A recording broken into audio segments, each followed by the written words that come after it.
एहसन इकबाल साहब हमारे साथ मौजूद है। सर स्ट्रेट सवालात हैं तीन, पहले तो यही बता दें, वजीर इत्तलात लाइव टेलीविजन पे आपको ऑफर करके गए आपकी मौजूदगी में कि भाई आए, अभी वैसे इलेक्शन ईयर है, इंतखाबी, इसलिए सब पे बात कर लेते हैं। इस ऑफर पे आपका क्या जवाब है?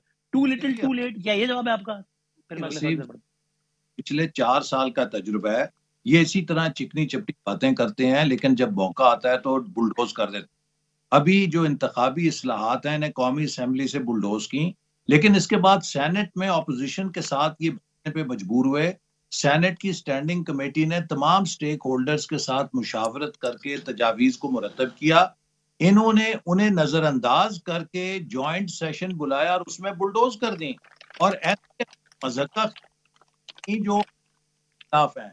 तो इसलिए अगर आप इनका ट्रैक रिकॉर्ड देखें, उसमें ये अनेबल है नेशनल कंसेंसस करने में। जब हिंदुस्तान पाकिस्तान की फौजें लगी हुई थी, उस मौके पे भी वजीर आजम ने ऑपोजिशन के साथ बैठने से इनकार किया।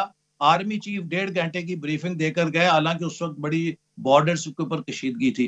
तो इसलिए इनके अंदर सलाहियत ही नहीं है कि ये सबको साथ लेकर चलें। ठीक है, so your answer to this is a clear no. ठीक है, मैं अगले सवाल की तरफ बढ़ता हूं। अब मुस्लिम लीग काफ को आप, ये बड़ा स्ट्रेट सवाल है, क्या नून लीग के कैंप में इस बात पर इत्तेफाक हो गया है कि परवेज इलाही साहब को वजारत आला दे दी जाए, एक, और इंतखाबात वक्त मुकर्ररा पर ही हो, दो, इसलिए कि वो इन दो चीजों के बारे में बहुत क्लियर है कि उनको वजारत आला भी चाहिए और अगले 1 सवा साल के लिए भी चाहिए, जब तक अगला इलेक्शन का टाइम नहीं आ जाता। तो आप ये देखिए, देने को तैयार हैं उनको? मुस्लिम लीग नून की सेंट्रल एग्जीक्यूटिव कमेटी ने जनाब नवाज शरीफ और शहबाज शरीफ साहब को मुकम्मल इख्तियार दिया है कि वो मुल्क में तब्दीली लाने के लिए जो भी मुनासिब समझे पॉलिटिकल फैसला कर सकते हैं, एक बात। और दूसरी तो बात मियाँ यह है साहब का रुझान है इस तरफ कि परवेज इलाही साहब को वजीर आला बनाया जाए? अब तक का क्या इशारा है अगर उनकी तरफ से? अगर वो इसे मुनासिब समझते हैं तो वो पार्टी को एतमाद में लेकर ये कर सकते हैं। इस बात को मैं रूल आउट नहीं करता।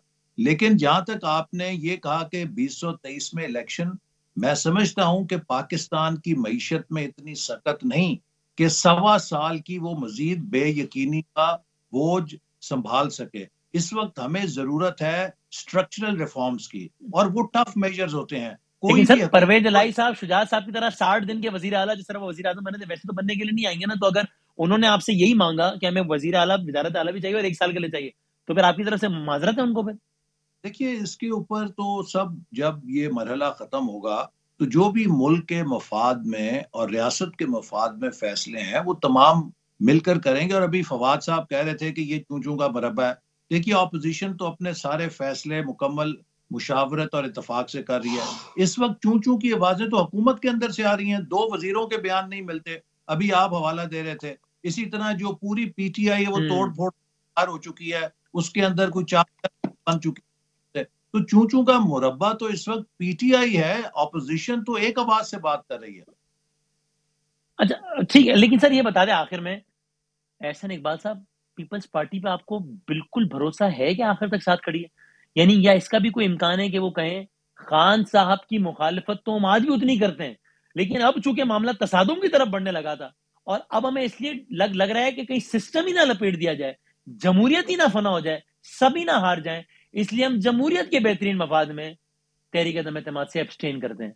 ये जो मैंने सिनेरियो खींचा है, इसका इम्कान आपको बिल्कुल जीरो लगता है कि नहीं यार वसीम, ये क्या बात कर रहे मैं हैं, अभी थोड़ी हो सकता है? ऐसा सिनेरियो जो है बिल्कुल खारिज इम्कान तस्वर करता हूँ, इसलिए कि ये नो कॉन्फिडेंस मोशन पाकिस्तान के अवाम के उमंगों की तर्जुमानी कर रही है। और कोई भी शख्स या कोई भी पार्टी, और देखिए जो अलाइज हैं वो भी इतनी देर में इसीलिए फंसे हुए हैं कि उन्हें भी नजर आ रहा है कि अगर वो हुकूमत के साथ गए तो पब्लिक ओपिनियन के अंदर उनकी तबाही हो जाएगी। तो लिहाजा मेरा नहीं ख्याल कि जिसने ये नो कॉन्फिडेंस, जिन्होंने मूव की है, उनके पास इससे ठीक है, पीछे ऑप्शन मौजूद है। पीपल्स पार्टी से पहले कुछ आम मौकों पर एब्सटेन करती रही, मैंने से आखिरी 1 मिनट रह गया सर। इस अल्लाह ना करे कोई तसादुम हो गया, मेरे मुंह में खाक, तो उस तसादुम से, चाहे वो सियासी हो, पुरतशद्दुद या दूसरी नौयत का, कोई गैर सियासी कुव्वत इसका फायदा नहीं उठाएगी, इसका भी आपको 100% यकीन है? आप इस देखिए, सिनेरियो को भी खारिज इम्कान करार देते हैं पहले के मैं सिनेरियो अभी की तरह, कि ऐसा नहीं हो मैं सकता? मैं अभी चीफ जस्टिस सुप्रीम कोर्ट को कहूंगा कि ये पार्लियामेंट सुप्रीम कोर्ट की हमसाया है, और हुकूमत के वुजरा के इन बयानात का नोटिस लें। को जो कह रहे हैं कि वो 10 लाख का मजमा ला के अरकानी असम्बली को यहाँ पे हरासा करेंगे। अगर अदालत इस बारे में डायरेक्शन दे तो सब उसका एहतराम करने के पाबंद होंगे। लेकिन आपको यकीन है कोई गैर सियासी कोई फायदा नहीं उठाएगी और जमहूरियत को कोई खतरा नहीं होगा? मेरा ख्याल है कि किसी गैर जमहूरी मुदाखलत से तो हम पाकिस्तान को तबाही की तरफ ले जाएंगे। कोई अलाउंस नहीं है, बैनुल अक़वामी और कहीं हालात कोई ऐसी सोच भी नहीं, आपको ये भी यकीन है ना? मेरा नहीं ख्याल कि हमारी कौमी इदारों में कोई ऐसी सोच हो सकती है, या अगर ऐसा होता है तो उससे मुल्क का कोई फायदा होगा। मुल्क के साथ बदतरीन दुश्मनी होगी कि इस मुल्क के आइन के साथ कोई ऐसा कदम उठाया जाए। अहम तरीन खबरें अब एक क्लिक की दूरी पर। हर लम्हा बाखबर रहने के लिए सब्सक्राइब करें हमारा YouTube चैनल। अपने मोबाइल फोन से मुल्की और बैनुल अक़वामी अहम खबरों तक रसाई के लिए डाउनलोड कीजिए मोबाइल ऐप। बामसूख ज़राए से मुसद्दिका खबरों, तज्ज़ियों और तबसरों से मुस्तफीद होने के लिए विजिट कीजिए पाकिस्तान की सबसे बड़ी न्यूज वेबसाइट। ARY न्यूज पहुंचा रहा है खबरें सबसे पहले आप तक, ताकि आप रहें हर लम्हा बाखबर।